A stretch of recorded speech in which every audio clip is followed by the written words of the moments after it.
going to shower you down a blessing that there will not be room enough to receive it. Amen. Can you say amen? Amen? Can you shout amen? Amen. You're going to receive it. If you stay quiet, you're going to get nothing. Yes. But if you believe, the Bible says open up your mouth. The Bible says if you ask anything in my name, believing in prayer, you will receive. God is going to give you beauty for ashes. You are more than a conqueror. You are more than an overcomer. I believe that God is on your side and you are on the winning side. Hallelujah. I've come here to tell you about Jesus. Let me tell you what Adrian Rogers said about him.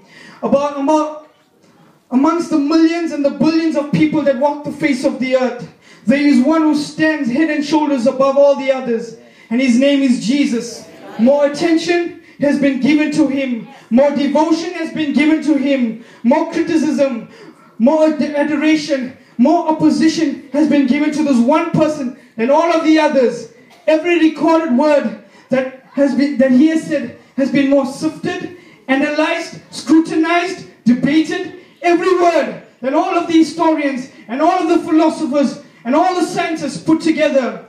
Yet, he was here 2,000 years ago. And after 2,000 years later, there is never 1 minute on this earth that millions are not studying what he said. Amen. Just think about him. Here's a person who lived in a little town 2 million millenniums ago. And yet his birth divides the centuries AD and BC. To ignore Jesus is disastrous. To reject him is fatal. Understand who Jesus Christ is. To know him is to love him. To love him is to trust him. To trust him is to be radically, dramatically, and eternally changed. To be transformed.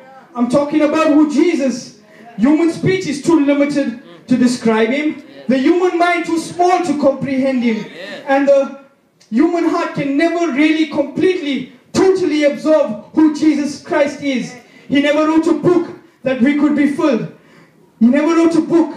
And yet library after library could be filled with the volumes, the multiplied millions of volumes that have been written about the Lord Jesus. He never painted a picture, so far as we know. And yet the world's greatest art, the world's greatest dramas, the world's greatest music, the world's greatest literature has Jesus Christ. Jesus of Nazareth has its source. Jesus never raised an army, so far as we know. Yet multiplied millions have died for him. He never traveled far from his birthplace, and yet his testimony goes around and around and around the world.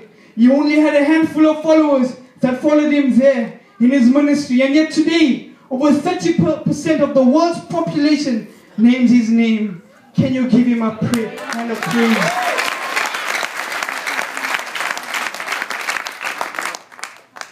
The devil is trying to sort out everything in my body. It's all cramping. But I'm here to tell you, devil, you ain't seen nothing yet. Because my God said, greater is he that is in me than he that is in the world. Isaiah speaks about how he will be born in the book of Isaiah chapter 7 verse 14. Therefore I, the Lord himself, will give you a sign. The virgin will be with the child and will give birth to a son, and will call him Emmanuel. You see, Isaiah prophesied about Jesus hundreds and hundreds of years before he could even be born. And we see the fulfillment recorded in Luke 2 verse 4 and 6. Micah chapter 5 verse 2 speaks about where he will be born. But you, Bethlehem, though you are small among the clan of Judah, out of you will be a ruler over Israel, whose origins are from old times.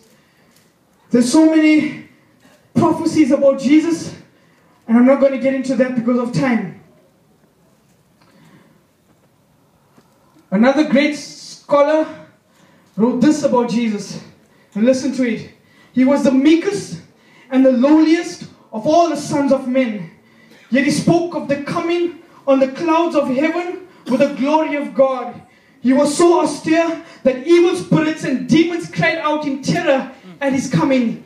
Yet he was so genial and winsome and approachable that the children loved to play with him, and the little ones nestled in his arm. arms. His presence at the innocent gates of a village wedding was like the presence of sunshine. No one was half so compassionate to sinners, yet no one ever spoke such red, hot, scorching words about sin. A bruised reed he would not break. His whole life